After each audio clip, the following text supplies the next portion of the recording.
Analyze Asia is brought to you by SAP. Do you manage your own IT for distributed teams across Asia Pacific? Then you know how painful that can be. SAP helps your in-house team by taking cumbersome tasks off their hands and giving them the tools to manage IT effectively. Get help across Asia Pacific from onboarding, procuring devices, to real-time IT support and offboarding. With our state-of-the-art platform, gain full control of all your IT infrastructure in one place. Our team of IT support pros are keen to help you grow. Check out esevel.com and get a demo today. Use our referral code ASIA for 10% off. Terms and conditions apply. So these three things, the continued digital transformation, business networks, and the supply chain resilience, both of those underpinning solving for scope 3, circular process, and a more sustainable future for Asia. So, it's just fantastic, the opportunity we have ahead of us to solve for what I think are really profound problems that the planet needs to obviously solve. Welcome to Analyze Asia, the premier podcast dedicated to dissect the pulse of business, technology, and media in Asia. I'm Bernard Leong, and as a Chief Information Officer myself, SAP is an important enterprise resource planning software which allows any company to manage their supply chain. With me today, Paul Marriott, President, SAP Asia Pacific, Japan, who will be here to talk about SAP's business footprint in Asia Pacific, how startups are working with them, and the future of work. Paul, welcome to the show. It's fantastic to be here, Bernard. Thank you for having me. And of course, it's your first time on the podcast, and we want to dive into your origin story because I spoke to Scott Boomer from Google and Daniel Ree from Facebook or Meta now, and they both said you're going to be a very exciting speaker. So I want to know your origin story. How did you start your career? It's nice to know those colleagues and friends are so supportive. We're very supportive of each other in this industry because we've got so many things that we want to achieve together. But look, I'm originally from the UK. I've been based in Asia now for 25 years. I've actually spent more of my life, Bernard, now in Asia than I did ever in Europe.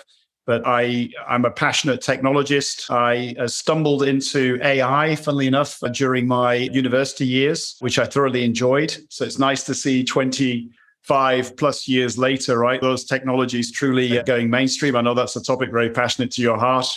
And I went on to I did various roles. I was a coder. I was very involved in software delivery. And then in the last sort of 10 to 15 years, increasingly leading businesses to sell and support and deliver software, of course, all now cloud-based to our clients in Asia for the last 25 years. So yeah, many more things hopefully I can share as we go through the discussion, but a quick story about me, and married with 3 children and a passionate family and community guy as well, and do a lot of things hopefully to impact people's lives across the region here as well. Very interesting. You have a technical background and you're now a senior executive in the region. And what brought you to Asia Pacific, and what have you learned about Asia through living and working in different countries here? Yeah, I'm very proud of my technical heritage, especially in this role, because we are a technology company. So, at the end of the day, it's about delivering business value with technology. Why did I come to the region? I originally took the opportunity to move to Australia. It was very opportunistic at the time, Bernard. I was working out of London in the financial services sector, and an opportunity came up to live on the other side of the world, which I just took the opportunity. And then I moved while in Australia, I started to do more work across the region. And I still to this day, 25 years later, strongly believe that this is the region that has all of the opportunity. We have a growing GDP contribution to the world from a financial perspective. We have the fastest growing markets. We have the most innovative markets. We have the most populous markets in terms of STEM talent coming out of university. 70% of the world's STEM talent is coming out of Asia now. We have incredible hotbed of tech innovation. Just the richness and the diversity, the resilience, the passion of the people across all of these amazing different countries that we have is what honestly motivates me every day. We have built-in diversity in Asia. And actually, honestly, that's what makes me very motivated every day, just to see across these incredible countries what we can achieve together. So I love that and intend to stay in this part of the world for a long time. So in your career journey, what are the key learnings or lessons you can share with my audience? From an overall career perspective, I think if you're looking to progress your career anywhere in the world, I think it's about really being clear on your own differentiation. So the technology heritage, as I introduced, is a big part of what I'm very passionate about. And therefore, that becomes a differentiator in everything that you do. And I think if you're clear on that passion, that becomes your natural strength. Of course, you always want to look at the areas where you're trying to develop yourself to improve, but don't lose sight of those strengths and how those strengths are driven from your core beliefs. So for me, using technology with great talent to have impact in the marketplaces that we live in is the primary driver. So how do you take great people within SAP or within the communities that we live in, great technology, and drive social impact? These are the things that are linked to your core belief. And then in your role in terms of how you lead and drive innovation in this part of the world is, I think, then very much what you do from your heart, as opposed to from a management textbook. And that's always helped me. And then build relationships. Asia's all about relationships. It's all about trust. It's all about delivering on the promise. Some of these very basic things, I think, are fundamental, right, to then drive continued success.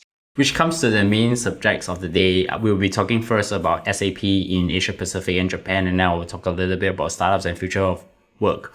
The first thing is, I know from SAP these days is nobody gets fired from buying SAP. It's just like the old ad comment about IBM. So I want you to tell me, can you briefly introduce SAP and what is its vision and mission globally, specifically in this region? Yeah, for sure. So we just celebrated our 50th anniversary, Bernard. Actually, we just turned 50. Wow. Born in 1972. And those founders, their heritage is strongly connected to what we today call ERP. SAP is often referred to as the ERP company because we invented it, right? We defined how do you take those core processes in a business and automate them to create that robustness and scale that organizations need. And that's still very much at the heart of what we've always done for the last 50 years. And I think where ERP is very interesting is if you look at topics like sustainability, that's a resource management problem. So that foundation that we have where SAP customers are touching 77% of the world's commerce is a very powerful baseline for how we solve for things like sustainability. But of course, as a company, our vision is to help the world run better and improve people's lives. That's very, very genuinely focused on what I referred to as, earlier, how do you take technology and how do you have impact in the communities we live in? For me, that's all about empowering Asia's sustainable future in terms of what we do with great talent and great technology.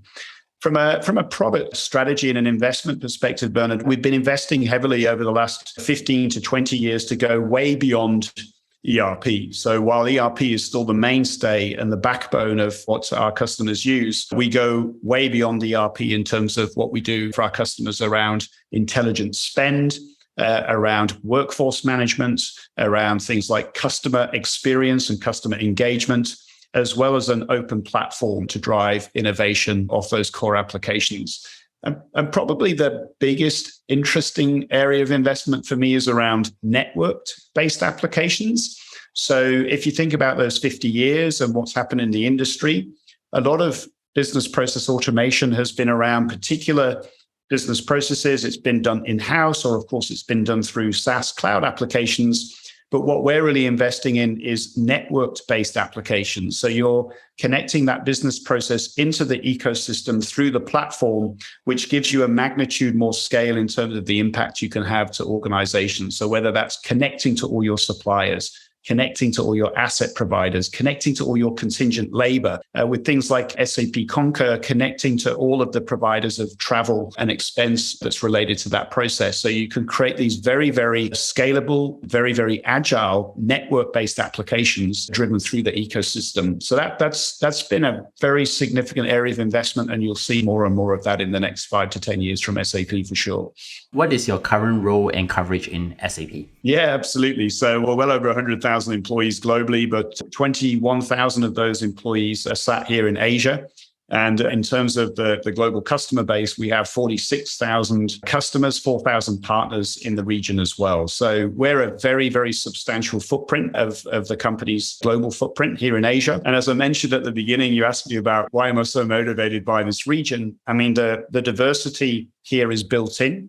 So a big part of what we've been driving here is highly inclusive engagement with the marketplace to drive diversity and inclusion. More than 40% of my leadership team is led by women, which is fantastic in terms of our commitment to women in tech, as well as 35% of the workforce in Asia being women as well. So we want to drive to the 50-50 equality. We have that already in Southeast Asia. We'll drive to that right across the region. So yeah, a little bit about the region. And yeah, you can see from a financial perspective, we're growing our cloud business on a quarterly basis at double-digit rates. So very, very healthy financial growth in the region for many, many quarters now over the last number of years. So what are the key business activities in SAP like in this region? Is it mainly localization or more like trying to get the customers to onboard and maybe increase the usage in maybe the different tools that allows them to manage their resource planning in terms of their own supply chain? Because this is a big area where agriculture manufacturing are happening. So Asia's the manufacturing center of the world. So 60% of the world's manufacturing supply chain originates out of Asia. So that's a massive focus for us in terms of the opportunity to date and how we move forward with what is a rapidly growing focus, especially around the focus on building more resilient supply chains. We've all seen through the pandemic and the challenges that we're seeing with Ukraine that the supply chains are fragile. And when 60% of that supply chain sits in this part of the world, that presents a significant opportunity for SAP to look at how we use this network-based technology to create that resilience, that scale around the supply chain. So that is a huge, huge focus for us. I would actually say that's the biggest topic day to day that we're working with our customers in the ecosystem on. Then we look obviously at continued business and digital transformation. So the pandemic, again, it taught every business that you need a multi-channel engagement model and a digital engagement model with your customers. So all customers are looking to either strategically or tactically digitally transform themselves, or are on that journey of transformation. So that's all about digitization, process automation at scale, which, as I mentioned, we've been doing for 50 years. So we're seeing that as a massive opportunity, obviously then linked to the supply chain of those businesses. I think the third piece, which that's then connected to, is if you think about the ecosystem, these networked applications and the supply chain, that is where all of the scope 3 emissions sit. And everybody's grappling with how do you get the transparency and the automation around managing scope 3. It's relatively straightforward to manage scope 1 and 2 emissions, but to manage the scope 3 sits in that supply chain, in that ecosystem with what is hundreds and thousands of different suppliers. So this ability to put them in an automated network around spend management, asset management, people management, all of these different networked applications beyond ERP that we're building is also solving for the scope 3 decarbonization and reducing waste, driving equality. So this then platform is enabling a very significant sustainability opportunity. And Bernard, you're probably aware, Asia represents 45% of the world's emissions. So SAP globally is very focused on our sustainability portfolio and how we help our customers. And I'm extremely focused on that because we're nearly half of the world's challenge. And that presents significant opportunity for us to use great talent, great people to then drive to a more sustainable future for Asia. So these three things, the continued digital transformation, the business networks and the supply chain resilience, both of those underpinning solving for scope 3, circular process and a more sustainable future for Asia. So, I mean, it's just fantastic, the opportunity we have ahead of us to solve for what I think are really profound problems that the planet needs to obviously solve. And I think you mentioned scope 3 is pretty spot on. And I think a lot of companies here are finding the difficulty to report on ESG and trying to figure out how to manage their supply chain to lower the carbon footprint as well on that. So as a CIO myself, and I'm also an SAP customer along with my CFO, SAP is actually the bread and butter to how we manage our financial reporting, financial planning analysis, or what the people call FP&A, and expenses. So I'm currently working in the construction industry. So what are the other aspects of SAP you will want customers like myself to know more about? Look, I'm fortunate I get to meet with so many CEOs and boards and CIOs and leaders of these big businesses, but also we're in mid-market in Asia. We have an incredibly large mid-market, very large volume of customers in that segment. For me, every conversation, Bernard, is about, the core digital transformation and the automation of business process. But this is kind of bread and butter, right, in terms of SAP's 50-year heritage, right? How do you automate business process? That's what ERP did many, many years ago. We do that across people and customer and spend and so on. Where I really want our customers to understand where they can work way more strategically with us is around these networked applications. Because when you think about travel and expense, where even something as simple as lodging and as an expense report, right? Let's say we're all traveling again. Of course, we've got to be mindful of our travel and our carbon footprint. But given we're traveling again, and when you travel, you have flights, you have taxis, you have hotels, you have meal bills, and so on and so forth. Now, in the old days, you would lodge an expense claim report, right? And you collect all the receipts. And at the end of the trip, there's a business process that lets you submit that report, and it goes into an ERP system and gets paid. Now, with the business network, what's interesting is we plug all of those providers into the network. We plug in the airlines, we plug in the hotels, we plug in the Grab and the taxi providers and all of the services that you're using on that trip, which means that you can, in a very automated way, build that expense report very, very dynamically linked to the electronic receipting, the digitization of the connection to all of those providers. Now, there is many, many benefits of that. Obviously, when you're submitting an expense claim, it almost becomes automatic, right? You get to the end of the week, it's auto-created and you hit submit. So for us as the claimer, very, very easy. But the transparency, the robustness, the compliance, and all of the related business process needs of a CFO that would be managing that process are also massively enhanced, right? Because you get global spend visibility in terms of how to optimize spend. You get a carbon footprint of that individual's travel. You get all of the compliance and regulatory support in terms of how you're dealing with suppliers, potentially at a global level, right? In terms of geographic nuances, in terms of who you should and shouldn't be using. You can direct spend to different types of organizations. We often see organizations that want to, in Australia, direct spend to indigenous communities, or in other parts of Asia, we see organizations that want to direct spend to businesses that are led by women or led by less advantaged leaders or businesses that are looking to grow and flourish. So this network gives you like so much power in so many different ways beyond just a simple expense report that makes our life easier as the submitter. There's all of these additional downstream benefits. And then that's the same for managing your assets, managing things like your contingent labor, managing your direct or indirect spend in your businesses, managing all of your logistics providers. These networks then give you massive ecosystem scale around how you manage your business, and particularly around that supply chain and things like the scope 3 emissions as well, right? That all then becomes instrumented through that network. So this is the topic that I get deeply engaged in. And as customers start to really understand that, that's where we see tremendous momentum in terms of how we help organizations with that next phase of their growth and their scale, and do it in a sustainable way. Just before I get into the more interesting part of the conversation on startups, I think one interesting thing is that SAP has also moved with the times, and you have been accelerating a lot on digital transformation and moving up into the cloud computing space, and even helping customers to accelerate and migrate from the on-premises into the cloud environment. I'm much more interested in hearing interesting stories about customers. Can you talk about success stories of customers from different verticals in Asia Pacific that might have achieved success with SAP? Talking about maybe the example of network applications that you've been talking about, how do they deal with their scope 3 emissions piece? Maybe there may be something would be interesting to see how these different companies within Asia has been thinking about these things as well.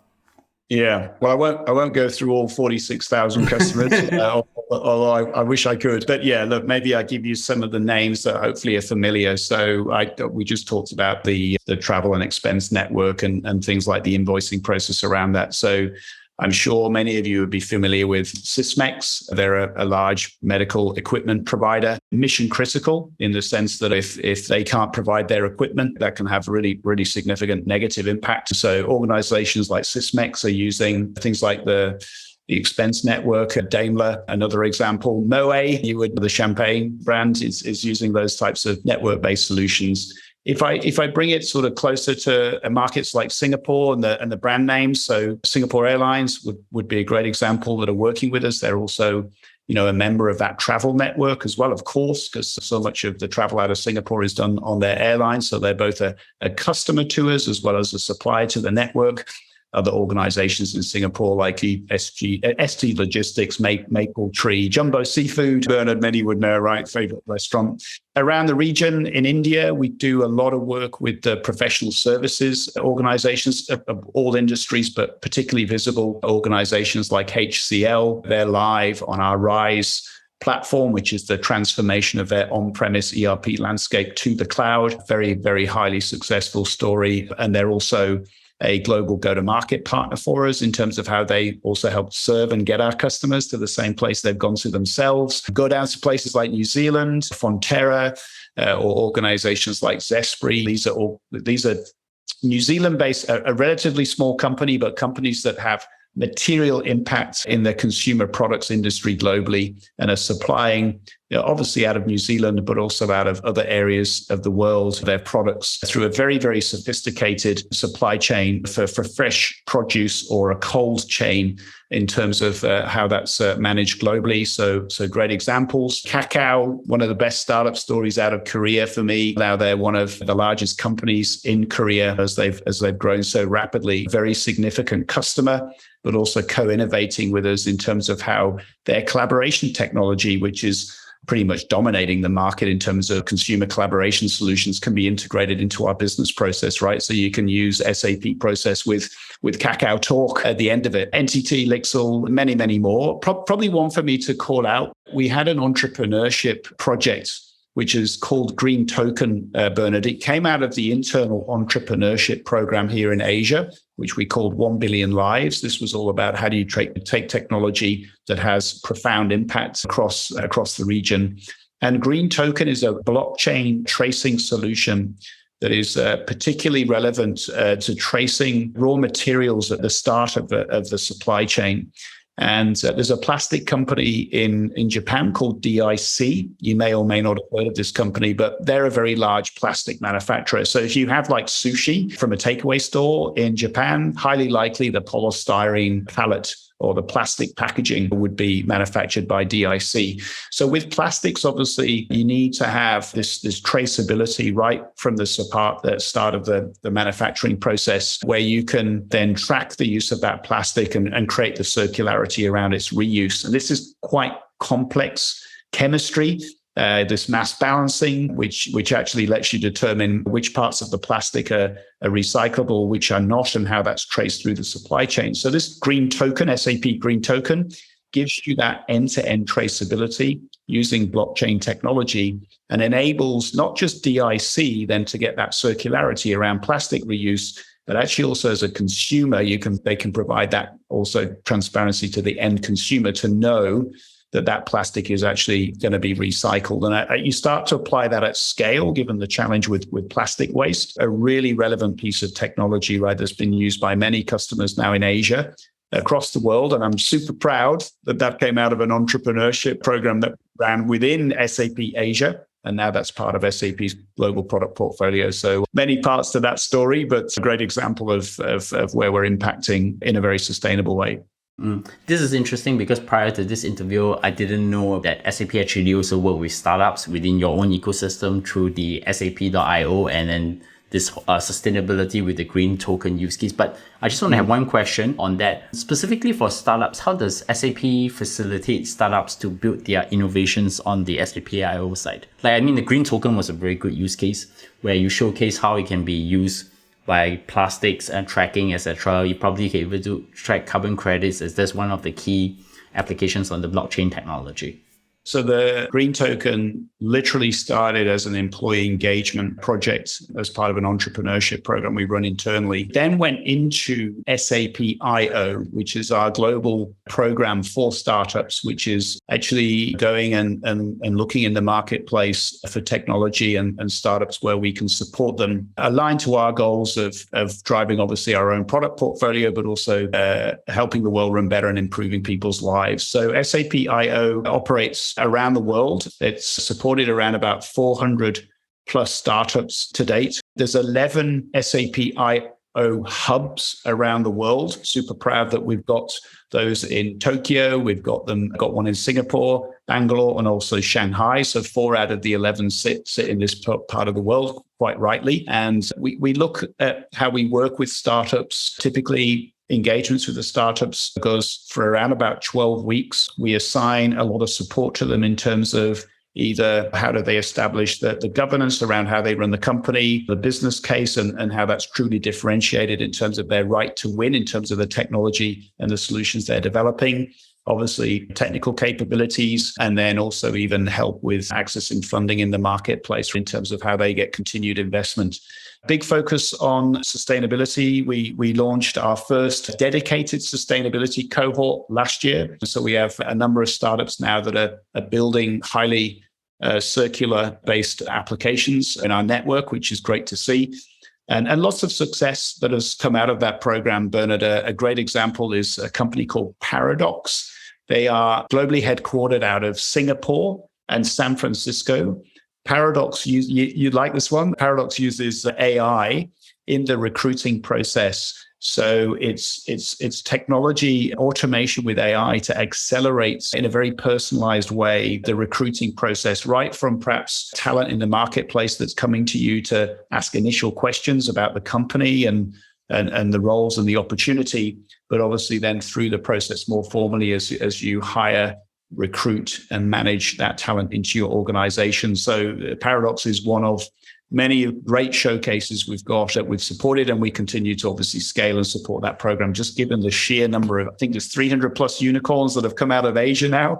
So we want to tap into that community more and more because it helps us with our own product strategy in terms of how we complement it with startup capabilities, but also just doing the right thing in the industry to support that community and drive very, very innovative outcomes for our customers. So exciting area, and one that I'm certain is just going to go from strength to strength. So what does great look like for SAP in Asia Pacific and Japan moving forward? Look, for me, I mentioned these 3 themes, Bernard. So there is a massive sustainability opportunity for us here, and to drive towards zero emissions, zero waste, and zero inequality.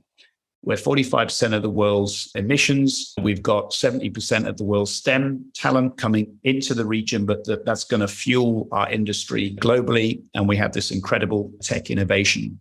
So for me, it's all about how do we take these beyond ERP, these networked applications that are ecosystem driven to then enable that sustainable future for Asia. And I think we're in an incredibly strong position to do that, given the heritage with ERP, because as I mentioned, sustainability is a resource problem and ERP is a resource platform. So everything around sustainability links back to how do you manage resources, but doing it through a network so you get that global ecosystem scale. And then obviously really targeting and solving for things like scope 3 emissions. So for me, the future is all about creating that sustainable enterprise. We used to talk a lot about intelligent enterprises with AI and ML. Of course, this is a given. But how do you become intelligent and sustainable through these network-based applications and getting control of that scope 3 and driving towards zero emissions, zero waste, and zero inequality. So that is what I'm personally all about in terms of the impact I want to have with SAP and this incredible 21,000 person strong organization across the region. But that obviously can have really significant impact in the communities that we live and work in terms of creating a better environment, creating more opportunity for young people in our industry, and seizing that incredible tech innovation opportunity with the massive startup community we've got across the region as well. That's a great place to go, but I still want to get some thought leadership out of you, because I think we were having some conversation relating to the future of work. I think one thing that did happen for the last 2 years with the COVID-19 pandemic is an accelerator that brought remote work to the forefront. I think now we are moving back from a pandemic to an endemic phase. I think one question I wanted to sort of take your thought leadership on, where do you think employees will move towards? Is it going to be fully remote, fully in the office, or hybrid? Where do you think the cultural practice is going to change in order for remote work or even hybrid work to succeed? I don't think it's a one way or the other. I think there's a spectrum, and it really depends on the type of companies that you are doing. Yeah, no, look, what I'm certain of is it's hybrid, and the scale of remote versus physical and then just all of the things in between is really down to the different demographics, Bernard. I think the challenge for organizations here is how do you get the intelligence from your workforce in terms of what their preference is in terms of how they work. Some people may be more oriented to be working from home more frequently, some more in the office. And we see very dramatic shifts in that preference across different demographics. Could be age, could be gender, could be location, geography, and so on and so on. And obviously the role of it, the individual roles and the business areas of your organization might have different preferences. So it's definitely hybrid, and there's a very sliding scale of what that looks like by location, by business unit, by individual. So for us at SAP, and what I really believe is you have to empower the individual. You have to have an empowerment culture where each individual within the teams that they operate are given the flexibility to work in a way that is most productive to them, most productive to get their day-to-day work responsibility done, but also what gives them the best work-life balance, right? Those two things combined. And the trick to then getting that right is having the intelligence of across all those different demographics of how are they currently working, how do they want to work, and how do we support them as leaders to create that most optimal environment. And we're working super hard on doing that for our own organization. We call it Pledge to Flex. So I'm committed for all employees to be empowered in terms of how they manage that themselves in the context of the teams they work in to get that best work productivity, but also work-life balance.